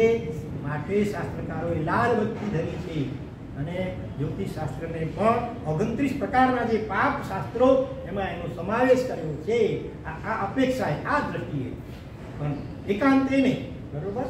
જે વિશિષ્ટ એવા ગીતાર્થ હોય, ઠરેલા હોય, વૈરાગ્યવંત હોય અને ગુરુ ભગવંતે એની યોગ્યતા જોઈને અનુજ્ઞા આપી હોય આશીર્વાદપૂર્વક, તો એનો અભ્યાસ કરે અને એનો સવળો ઉપયોગ કરી શકે ખરા.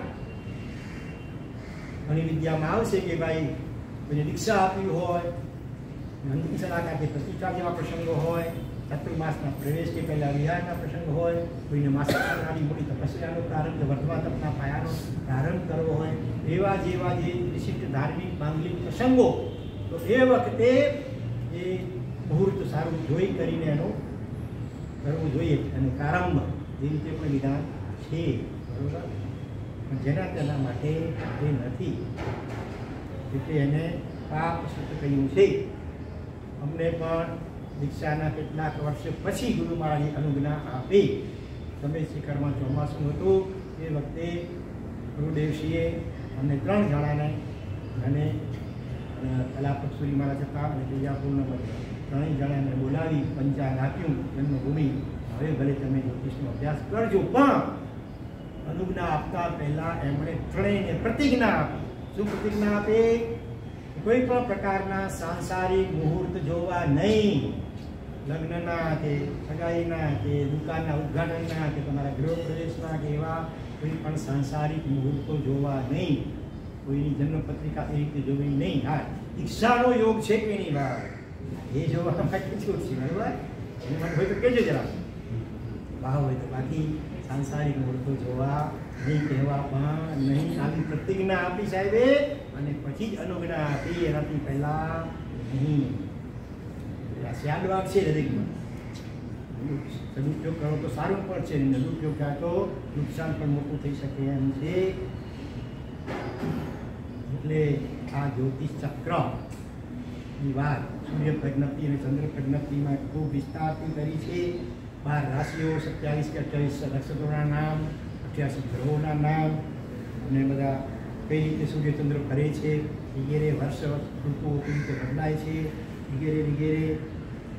એમાં ઇન્દ્રનો વિરહ વધુમાં વધુ 6 મહિનાનો પણ સૂર્ય અને ચંદ્ર આ 2 વિમાનો છે, એની અંદર જે રહેતા હોય એ એના જે ઇન્દ્ર હોય, મોટે ભાગે એવું હોય કે એક ઇન્દ્રનું આયુષ્ય પૂરું થાય એટલે તરત એના સ્થાને બીજો ઇન્દ્ર ઉત્પન્ન થાય, એનું પરિણામ એ જ પ્રમાણે રહે. પણ ક્યારેક એવું પણ બને કે થોડોક સમય લાગી જાય, બીજો ઇન્દ્ર નવો ઉત્પન્ન થાય, એમાં વધુમાં વધુ કેટલો વિરહ ગેપ પડે? 6 મહિનાનો બતાવ્યો છે. તો એ 6 મહિના સુધી પછી ત્યાંનો વહીવટ કોણ ચલાવે? કે સામાનિક દેવ, 4-5 સામાનિક દેવ, સિનિયર જે સામાનિક એટલે ઇન્દ્ર સમાન વૃદ્ધિવાળા હોય, સત્તા ન હોય, બાકી બધું ઇન્દ્રની જેવું જ હોય. એટલે એ રીતે એવા જે વિશિષ્ટ સામાનિક દેવો હોય સંયુક્ત રીતે સિન્ડિકેટ કરીને ભેગા થઈ કરી અને ત્યાંનો જે કંઈ વહીવટ હોય એ રીતે ચલાવતા હોય છે. પછી વળી નવા ઇન્દ્ર આવી જાય ત્યારે આગળ ચાલે વાત.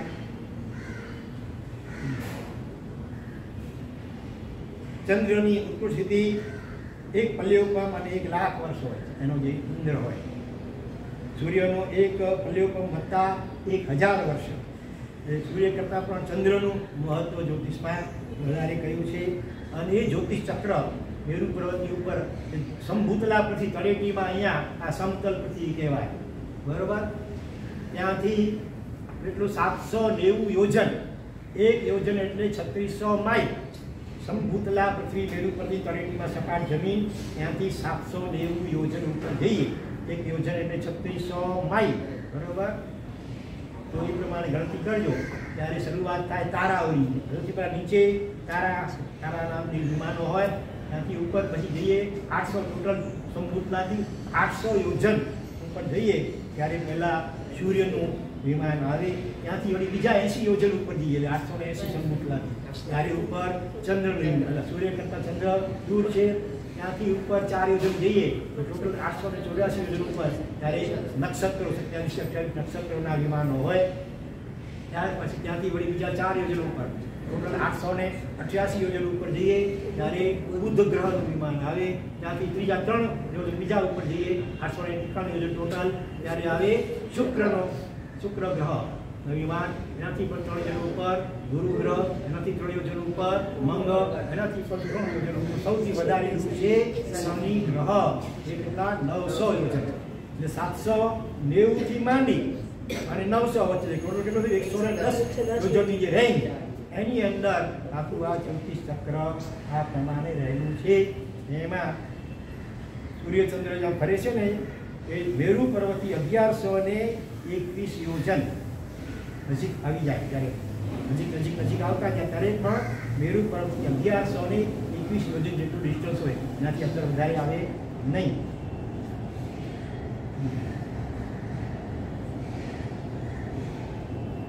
જુઓ, સૂર્યના 16,000, ચંદ્રના 8,000, ગ્રહોના 4,000, નક્ષત્રોના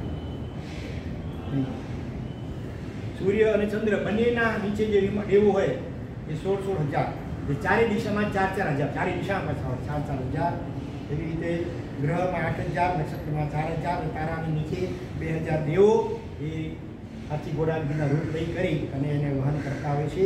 છતાંય ન હોય તો કે અટકી જાય, નીચે પડી જાય એવો નથી હોતું, પણ સહેજે આ રીતે ભક્તિનો લાભ લેતા હોય છે. તારા જે ખરે છે આકાશમાં, તારા ખરે એનું એનું શું? તારા આકાશમાં તારા ખરે ને તારા ઉપરાંત આમાં આની પાછળ ઘણા કારણો હોય છે. ક્યારેક લડાઈના કારણે ઝઘડો એને કારણે ખરે, ક્યારેક દેવીનું અપહરણ એવા કોઈ કારણે ખરે, ક્યારેક કંઈક અપમંગળ થવાનું એ પણ ઘણી વાર થતું હોય છે. કોઈ વિશિષ્ટ મહાપુરુષ ગુજરી જાય ને ત્યારે પણ ક્યારેક એવું દેખાય કે તારો કર્યો. એ સિવાય પણ આકાશમાં બીજા ઘણા પદાર્થો ઉલ્કાપાત થાય ને પડે. બીજા પણ કેટલાક આકાશ, આ તો 5 મુખ્ય, બાકી એવા બીજા આકાશમાં એવા પિંડો હોય છે. અને ઘરે પણ નીચે જમીન ઉપર પડે નહીં, એટલે વચમાં જે ઘર્ષણથી ભસ્મીભૂત થઈ જાય અને વિખેરાઈ રાખ વિખેરાઈ જાય. વાતાવરણ સાથે આમ ઘર્ષણ થાય, એને કારણે અગ્નિ પ્રગટે અને એ બળીને વિખેરાઈ જાય. અને લોકના અંતથી 1111 યોજન અંદર છેલ્લે એકદમ છેલ્લો સ્વયંભૂ રમણ સમુદ્ર એનો છેડો, ત્યાંથી 1111 યોજન અંદરમાં ત્યાં જે સૂર્યચંદ્ર હોય છે આ બાજુ મેરુ પર્વતથી 1121 યોજનનું અંતર હોય છે. સૌથી નજીકમાં હોય છે અભિજીત નક્ષત્ર. મેરુ પર્વતની બાજુમાં સૌથી અંદર હોય છે અભિજીત નક્ષત્ર. જો અહીંયા ક્યાંક બતાવ્યું હશે, એ ક્યાં છે? સૂર્યની બાજુ. અને સૌથી દૂર છે મૂળ નક્ષત્ર. અહીંયા બતાવ્યું છે. આવી ઘણી બધી વાતો, વિસ્તારથી ગણિતની વાતો આ સૂર્ય પ્રજ્ઞપ્તિ અને ચંદ્ર પ્રજ્ઞપ્તિ સૂત્રમાં બતાવેલી છે. અને હરિભદ્ર સૂર્ય આપણે ત્યાં વર્તમાનમાં આ સિવાય પણ જ્યોતિષના કેટલાક ગ્રંથો મળે છે. જ્યોતિષ કરંડક નામ છે, એ પણ મુખ્યત્વે આના આધારિત પછી પૂર્વના મહાપુરુષોએ એ બચેલ હોય. પછી આરંભ સિદ્ધિ જૈન જ્યોતિષનો મુખ્ય ગ્રંથ અત્યારે વખણાય છે. આરંભ સિદ્ધિ હરિભદ્ર સૂર્યજી મહારાજે પણ એક ગ્રંથ રચેલો છે. દિન શુદ્ધિ દીપિકા. દિન શુદ્ધિ દિવસ કઈ તિથિ વગેરે કયા કાર્ય કરવા યોગ્ય, અમુક તિથિઓમાં અમુક કાર્યો ન કરાય તો દિવસની શુદ્ધિ પહેલાં જોઈએ. પછી ફિક્સ ટાઈમ શોધવા માટે લગ્ન ચોક્કસ પ્રકારનું હોય, અમુક સમય એક્ઝેક્ટ ટાઈમ, કેટલા કલાક, કેટલી મિનિટ, કેટલી સેકન્ડ સુધીના પણ ઘણીવાર સૂક્ષ્મ મુહૂર્તો જોવામાં આવતા હોય છે. એમાં જરાક ફેરફાર થઈ જાય ને તો પરિણામ ઘણીવાર ગડબડ આવે. એવો પણ શાસ્ત્રમાં એક દાખલો નોંધાયો છે કે કલિકાલ સંલગ્ન હેમચંદ્રાચાર્ય ભગવાન એમને ખતમ કરવા માટે જ્યારે કુમારપાળ મહારાજાએ બંધાવેલા એક દેરાસર, એનું અંજન સલાખાથી પ્રતિષ્ઠાનું મુહૂર્ત એ કાઢવામાં આવ્યું હતું. અને એમાં એમનો વિરોધી પહેલો અજયપાળ રાજા અને બાલચંદ્ર મુનિ એ આચાર્ય પદવી પામવા ઈચ્છતા હતા. એમનો યોગ્યતા નહોતી, અહંકારી હતા. હેમચંદ્રાચાર્ય ભગવંતે કહ્યું હતું પોતાના વિનીત શિષ્ય રામચંદ્ર સૂરીને ભૂલે છું કે મારા પછી એમને આચાર્ય પદવી આપતા નહીં તો નુકસાન થશે.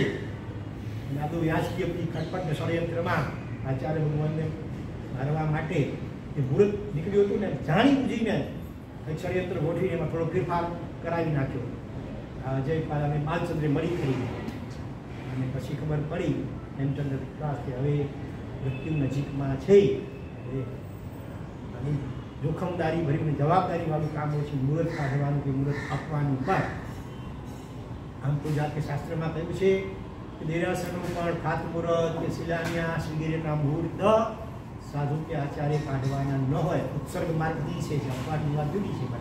પણ બીજા જે બ્રાહ્મણ પંડિતો વગેરે હોય એમની પાસે તમે મુહૂર્ત ઉપર કઢાવી આવો શ્રાવણનો જઈ કરીને, પછી એ મુહૂર્ત બરાબર છે કે નહીં, એમાં કંઈ ગણિતમાં કંઈ શરતું ઉતરી ગઈ ને એને ચેક કરવા માટે આચાર્ય કે જાણકાર ગીતાર્થ હોય એ જોઈ શકે. સીધે સીધું ડાયરેક્ટ મુહૂર્ત આપવાનો પણ નિષેધ કરેલો છે. કારણ કે તમે મુહૂર્ત આપશો એ મુહૂર્તે ખોટકામ થશે, આરંભ સવારંભ થશે. એટલા માટે આટલું સૂક્ષ્મ વાતો પણ શાસ્ત્રમાં રહેલી છે. બરોબર. નંદીશાળ મુનિનો દાખલો વિચારી લો. નિકાચિત કર્મ અને આ ગ્રહો એ વચ્ચે શું સંબંધ છે? આ બધું કર્મ પ્રમાણે થતું હોય. હવે આ બાજુ તો પછી તો ગ્રહોની અસર થતી હોય છે. તો બેમાંથી સાચું શું? બંને પોતપોતાના સ્થાને સાચા છે.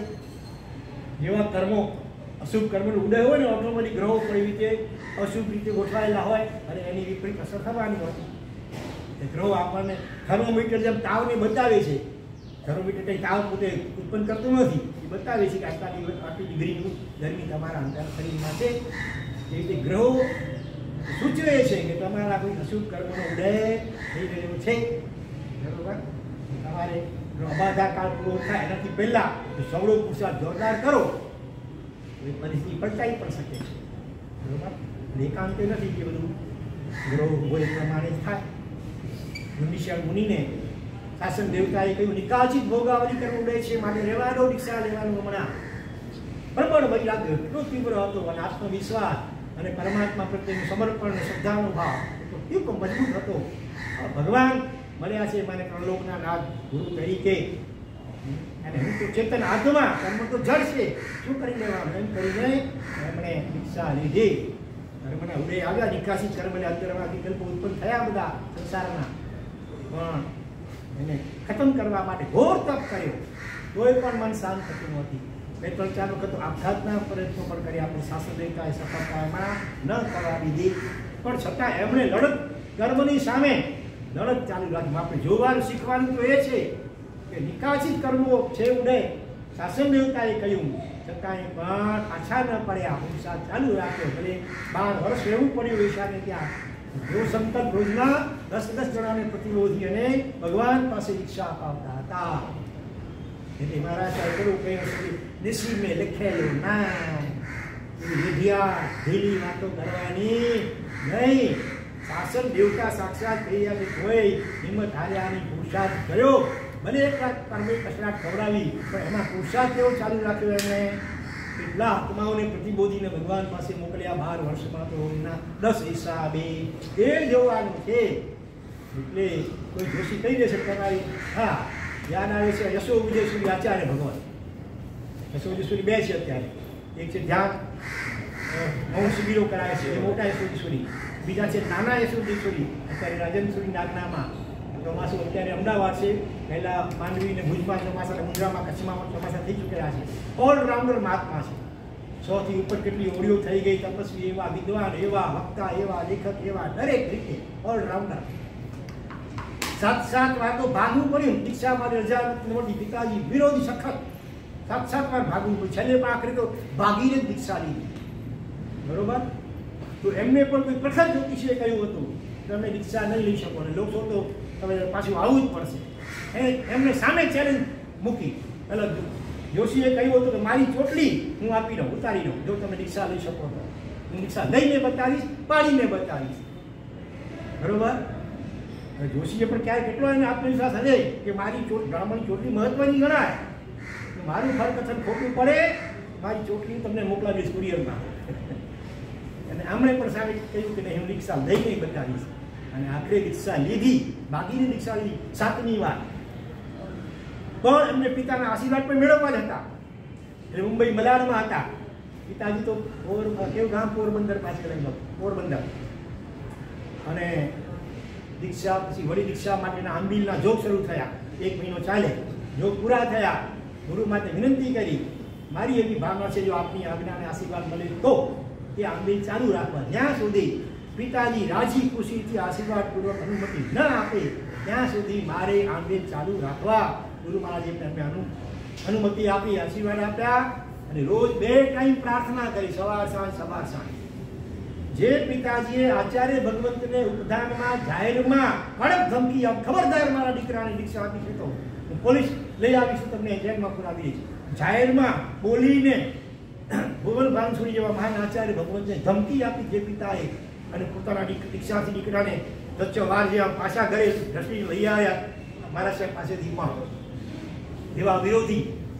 અને એની સામે આમણે તૈયારી કરી, આશીર્વાદપૂર્વક અનુમતિ આપે મારે આંબી ચાલુ રાખવા. થોડા ઘણા આંબી થયા હશે 45 જેટલા. પિતાજીનો કાર આવ્યો, કાર ફોન જે હશે જમાનામાં કે અમુક દિવસે હું આવું છું. અને આ બાજુ બધા ગભરાઈ ગયા, નક્કી ધમાલ મચાવશે, કોણ જાણે શું કરશે, વેશ ખેંચી લેશે ને ઘરે લઈ જશે ને.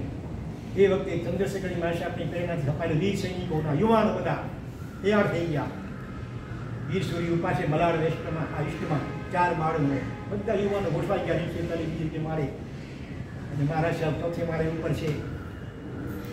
પિતાજી આવ્યા છે, સાથે કંઈક લાવ્યા છે. ચોકી લાવ્યા, પોલીસ લાવ્યા છે. શું લાવ્યા હતા ખબર છે તમને? ત્યારે વાત કરેલી છે, ભૂલી ગયા છો.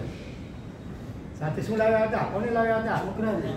પોતાના બીજા દીકરાને લાવ્યા હતા. તપાસ કરતા કરતા ઉપર પહોંચ્યા મારા સાહેબ પાસે અને સાષ્ટાંગ દંડવતના ચરણોમાં ઢળી પડ્યા. દુષ્કે આંસુએ રડીને માફી માંગે છે, માફ કરજો, અજ્ઞાન દશામાં મેં આ વિરોધ કર્યો, આપને અટકાવવા કોશિશ કરી, ઘણું જુલમ કર્યું. રડીને માફી માંગે છે. અને એના પ્રાયશ્ચિત તરીકે આ મારા બીજા દીકરાને પણ લાવ્યો છો, એને પણ તમે દીક્ષા આપો. આ આંબિલ અને પ્રાર્થનાનો ચમત્કાર. ગ્રહોના લેખ ઉપર લેખ મારી છે તાકાત છે આંબિલના તપની, નવકારના જપની ને બ્રહ્મચર્ય ચિરાગના ખપની. તપ જપ અને ખપનો ત્રિવેણી સંગમ ભળે તો ટળે કર્મોની લપ. બરોબર? અવડા ગ્રહોની લપ પણ ટળી જાય. તપ જપ અને ભક્તિનો ત્રિવેણી સંગમ થાય તો નજીકમાં આવી રહ્યા છે આંબીની હોળીના દિવસો. 7 ભાગ્યશાળીઓએ વર્ધમાન તપનો ધારો એની પર શરૂઆત ગઈકાલથી કરી દીધી છે. પછી 2 દિવસ પછી અઠમ તપ આવે છે. સાહેબજીની અમાસી તમને 2 જેની પર શક્તિ હોય, શક્તિ રોકવતા નહીં. આંબેલી હોળી હોય તો એ વચ્ચેમાં પણ તમે અઠમ ભેગી પણ કરી શક્તિ હોય તો કરી શકશો. એની માટે પણ નામો લખાવી લેજો. પણ ખરેખર અઠમ તપ એટલે ચક્રવર્તી પણ જ્યારે ખંડ વિજય મેળવવા નીકળે ને, મોટા મોટા સમુદ્રો આવે, ગુફાઓ આવે, 50 યોધની લાંબી અંધારી અને અધિષ્ઠાય દેવ હોય, દરવાજા બંધ હોય, મોટા ભયંકર મજબૂત. અઠમ તપ કરે ચક્રવર્તી ત્યારે એનો અધિષ્ઠાય દેવ પ્રસન્ન થઈ દરવાજા ખોલી આપે, રસ્તો કરી આપે અને ચક્રવર્તી પછી આગળ વધી શકે. અઠમ તપની આવી તાકાત છે. એક પણ આંબિલ ચાલતો હતો ત્યાં સુધી દ્વારિકા નગરીને બાળવાની તાકાત ભયપાય દેવમાં પણ નહોતી. તરત ચોકથી આંબિલ રહી ગયો અને પહેલા એ દ્વારિકાનો દાહ કર્યો. અઠમ અને આંબિલનો આવો અજબ ગજબનો પ્રભાવ છે. તો આપણા અનંત ઉપકારી રાષ્ટ્ર સંત ગુરુદેવ ગુણસાગર મારા સાહેબની સ્વર્ગવાસ સ્થિતિ આવી રહી છે. ભાદરવા અમાસ એટલે અમાસ એકમને 2 3 દિવસ ભારતભરની અંદર દરેક સંઘોમાં સારામાં સારી સંખ્યામાં અઠમ તપ થશે. 3 દિવસ આરાધનાઓ થશે. રવિવારના એટલે કે અક્ષમના ત્રીજા દિવસે આપણી ભાવના છે એ શત્રુંજયની ભાવયાત્રા એક ભાગ્યશાળી કરાવી છે, પાર્લામાં છે, અહીંયા આવશે સંગીત સાથે અષ્ટમ એ હશે. એ સળંગ ધારે તો 61 કલાક બોલી શકે એટલું સરસ એની પાસે ખજાનો છે આ શત્રુંજય મહાકીર્તન લખતો. એક વાર સળંગ 6 કલાક રાજેન્દ્રસિંહ નિશ્રામાં એમણે વગર સંગીતે પણ 6 કલાક સુધી પબ્લિકની જકડી રાખી હતી આ શત્રુંજયની ભાવયાત્રા દ્વારા. અત્યારે એની તબિયત થોડીક નાદુરસ્ત છે એટલે એક વાર તો એને આનાકાની કરી પણ વળી પછી એને ભાવ થયો, સમાચાર મોકલાવ્યો કે ચાલો હું રવિવારે આવી જઈશ. તો એને માટે પણ બધા તમારા આડોશ બધાને ખબર આપી દેજો, તમારા સગાવાલા આડોશી પછી બધાને, અને સારી સંખ્યામાં રવિવારે પણ હાજર રહેજો એ શત્રુંજયની ભાવયાત્રાના કાર્યક્રમ લાભ લેવા માટે. બરોબર. અને આગળના 2 દિવસોમાં સાહેબજીનો ગુણાનુવાદ પણ થશે. કદાચ સાહેબજીની કવન ચોવીસી એની હાઉઝી અને ગંગા રાખતા હોઈએ છીએ એ પણ થાય. તો 3 દિવસ અલગ અલગ કાર્યક્રમ હશે. એને માટે તમે બધા તૈયાર થજો અઠમની કાર્યક્રમ કરવા માટે. વિશેષ અભિનય વર્તમાન જિલ્લાના રૂપ અહીં પણ બોલાયું હોય હાર્દિક ઇચ્છામી ઉત્તરમ. ઓમ શાંતિ શાંતિ શાંતિ. ગણે લોકના સર્વે જીવોનો કલ્યાણ મંગળ અને શીઘ્ર મોક્ષ થાઓ. દેવી મંગલ ભાવના પૂર્વ નમો હરિહંતાણમ નમો સીતાણમ નમો આયરિયાણમ નમો વજ્રાયાણમ નમો લોએ સબ સાહુણ કેશો પંચનમુકારો સબ પાવ પણાસણો મંગલાંચ સર્વેશિ મણમંગોઈ મંગલ નમો હરિહંતાણમ નમો સીતાણમ નમો આયરિયાણમ નમો વજ્રાયાણમ નમો લોએ સબ સાહુણ કેશો પંચનમુકારો સબ પાવ પણાસણો મંગલાંચ સર્વેશિ મણમંગોઈ મંગલમ નમો હરિહંતાણમ નમો સીતાણમ નમો આયરિયાણમ નમો વજ્રાયાણમ નમો લોએ સબ સાહુણ કેશો પંચનમુકારો સબ પાવ પણાસણો મંગલાંચ સર્વેશિ મણમંગોઈ મંગલમ. એક વાત રહી ગઈ કે આમાં સૂર્યચંદ્ર જે છે ને એ આમ એનો જે માંડલો હોય નાના મોટા થતા જાય, પણ ગ્રહ નક્ષત્ર તારા એનું ફિક્સ જ હોય, કાયમ માટે એ જ વર્તુળમાં એ રીતે જ ફરતા હોય. અને એમાં જ્યારે સમજો કે સૂર્યની નજીકમાં આવે ત્યારે એ વિશિષ્ટ યોગ સર્જાતા હોય છે. અને પુષ્ય નક્ષત્ર એની નજીકમાં ચંદ્ર આવે ગુરુવાર કે રવિવાર હોય તો બહુ જ વિશિષ્ટ શુભ યોગ ગણાતો હોય છે. એ વખતે શુભ કાર્ય કરવામાં આવે તો એમાં સફળતા ખૂબ સારી મળતી હોય છે. એટલે શાસ્ત્રો સ્વાધ્યાય શરૂ કરવો હોય પહેલો વિશિષ્ટ તો એ પણ એને માટે પણ ગુરુ પુષ્ય અમૃત સિદ્ધિ યોગ રીતે જોવામાં આવે. અભ્યાસ શરૂ કરવો હોય તો વિદ્યારંભે ગુરુ શ્રેષ્ઠ, ગુરુવાર એ શ્રેષ્ઠ વાર ગણા વારની દ્રષ્ટિએ. મધ્યમ ભૃગુ ભાસ્કરો, ભૃગુ એટલે ગુરુવાર શુક્રવાર અને ભાસ્કર એટલે રવિવાર એ મધ્યમ ગણાય.